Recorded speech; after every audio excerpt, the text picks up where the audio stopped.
Hello and welcome to In Conversation with WLV Doctoral College. I'm Deborah Curitan, I'm the Research Development Manager at the University of Wolverhampton. And I'm Dr. Ben Halligan, I'm Director of the Doctoral College. We decided to do a vlog today about scoping a journal to publish. We've talked about in other vlogs about publishing and the importance of publishing. So we thought we'd kind of follow that up with some guidance around finding the right journal to publish your work. So, Ben, would you like to start? It can be difficult. There are, at the moment, a lot of email invitations to publish in journals that we would refer to as predatory journals. Mm-hmm. So these are journals that really aren't proper journals. They exist merely to sort of extract money from contributing authors. But if you've got something that you feel is of publishable quality and you want to write it into an article or you're halfway through there, it's quite confusing because there can be dozens and dozens of journals in your field. And which journal should you aim for? If you aim for one of the kind of top journals, they may just tell you, clear off and that kind of thing. If you aim for a journal that may not have the best academic reputation, fairly or unfairly, possibly you've undersold the quality of what you've done. But pragmatically at the same time, you need to find a journal that would consider publishing it because it can be a long process. You can send an article in, they can spend 6 months, even a year peer reviewing it, get back to you, corrections, changes, another period of time. So really you have to find the right one to go through this long process with. So I think the first thing I would do would be to look at the website of the journal and to look at recent issues of the journal and to find out who they're publishing. Yeah. Are they only publishing teams of professors working collaboratively? If that's the case, maybe you could discount them. Are they only publishing, name academics who are the top in their field? If that's the case, maybe you can discount that journal as well. But it could be that they're publishing people who are like you midway through their PhDs. And it will say this in the biographical note, such and such is currently researching for a PhD in this at this university. So that shows that the journal are up for new, upcoming, young authors. They don't want the kind of calcified, aging professor saying the same thing. They want new ideas and they're going to be receptive to you. So number one, look at who they're publishing and do you fit into that group of people. Number two, the website will also list the editors of the journal. And it's totally fine to email an editor to say, I'm developing an article on this, it argues this, that, and the other. Do you think this would be something for your journal? And they may get back and say, absolutely, please formally propose it. Or they may say, we already have several articles we're going to publish on this, so probably not for us. Or they may say, we have accepted so many articles, the next new publications won't be out for 3 or 4 years, which may be too long for you. Yeah. So they can give you some quite useful advice in that respect, and usually very quickly as well. Yeah. So I wouldn't hesitate to email the editors. Where would you find the names of the journals? Because I always say to my students, well, have a look at the papers that you're reading and have a look at the journals in which they are citing to give yourself some ideas of the journals in the area. Then do what you do, go to the website, look at the editorial committee, look at who they're publishing, have a look at the citation rating of the journal. What's the citation? Citation index. Yeah. And kind of work from there, because a citation index will give you an idea of the quality of the journal. Yeah, and how many people are reading. I mean, if you look on a publisher's website, if it's Sage or Intellect or Taylor and Francis, and you type a particular discipline into it, so around, health studies, it will list the half a dozen journals that they do on health studies. Yeah. And then if you apply this sifting out to find one that would be happy to take you and your work, you may have 2 or 3 hits, and they may be the ones that you think about approaching, but also possibly you may know somebody who is involved in these journals. So it could be that one of the editors is someone who works at your institution, in which case you can ask them. It could be that somebody who has had something published you've encountered at a conference, or you know them because they're a researcher with you, and you can ask them, was it easy, how useful were they, how long did it take? And that actually is a good way of further scoping the possibility of a certain journal.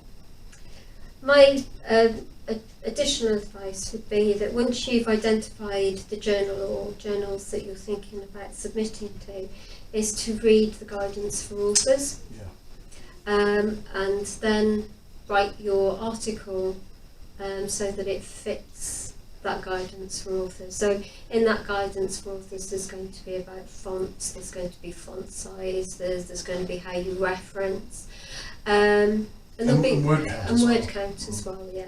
So it will give you an idea of how to start looking at structuring the paper that you're going to submit. So there's no point writing a paper that's kind of out of their scope. The other thing is to look at the scope. What do they publish? So there's no point in writing a paper that's outside the scope and then submitting it, because it's going to be rejected. Yeah, I mean, all the journals will have some sort of mission statement.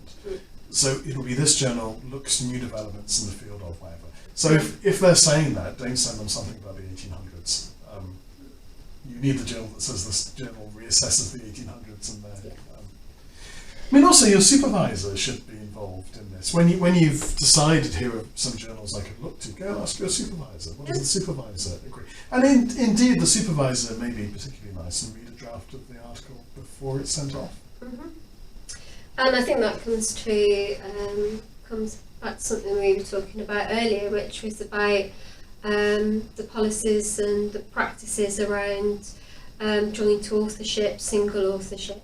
So if I read my students' work, give them a bit of feedback on it, I don't expect to be an author on that paper. But if I joint write that paper with the students, if I write half the paper or a third of the paper, then I would be an author on that paper. So you need to think carefully about that and who the authors are. Students often ask me, is it better to write with your supervisors? Are you more likely to get published? And when papers are reviewed, they're blind reviewed. So nobody's going to know whether you're writing with your supervisor or not. The benefit of writing with your supervisor is that they're usually more experienced at writing for journals than you are, so they will help you write that paper within the scope of the journal in the way that they might be experienced at writing for that journal, so they know how the journal likes you to write. But there are also benefits to writing it alone and having a joint, a single authorship paper. I mean, I've written quite a bit with other people, and for me it's a very important aspect of collaborating, mentoring, i.e. you mentoring somebody else, but also somebody else mentoring you as well. Yeah. And I very much like the idea of a kind of collective output. Yeah. And indeed, therefore, I promote the article in my disciplinary fields, but the other author or authors will also promote it in their disciplinary fields. So you have a kind of double promotion process around that output, which is terribly useful as well. I'm pretty much the same. Most of the majority of my papers are joint authorship, and I've learnt a lot from other people as well. Not only from people who are more experienced than me, but also from people who are less experienced than me. You always learn from other people. Oh, absolutely. I mean, who's going to spend, 30, 40 years as an academic just writing on their own? It's going to just be the same stuff and the same stuff. And you really need to invite other people in and to have their ideas refresh your ideas and vice versa. And I think that's very important. Okay. So it's important to scope out the journal, it's important to make sure that you write within the scope, that you write within the word count, that you write the right type of paper. So If you're writing a literature review, make sure that the journal that you're writing for accepts literature reviews. They will say, we accept papers in these type of papers. So make sure that you check out the word counts, because sometimes they differ for different sections of the journal. So if they have a section that's for academic papers, there might be a larger word count than for the practitioner aspect of the journal. So make sure that you don't get those confused. Absolutely. And good luck. Yes, and yes. So don't be scared. Feel the fear and do it anyway. What's the worst that could happen? Exactly. You get some feedback from people on how to improve the paper. And if I'm proposing a book, like an edited book to a publisher, I mean, I tend to have to say to them, look, we're presenting chapters from these name academics, but also we're presenting new blood. These are the new thinkers in our area. And then those people will always be grateful to you, because you were the first person to publish me, and I'm so grateful that you got me published, which gave me the confidence to do the second. And it's a great connection to make. Yeah.